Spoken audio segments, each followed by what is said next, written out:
Boyana waterfall, waterfalls and rivers.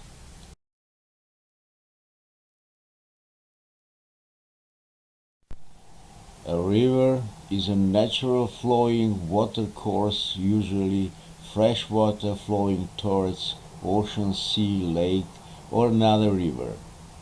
In some cases, a river flows into the ground and becomes dry at the end of its course without reaching another body of water.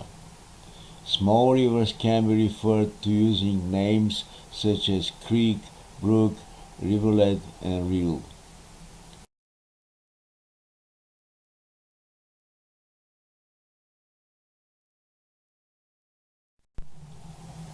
Rivers are part of the water cycle.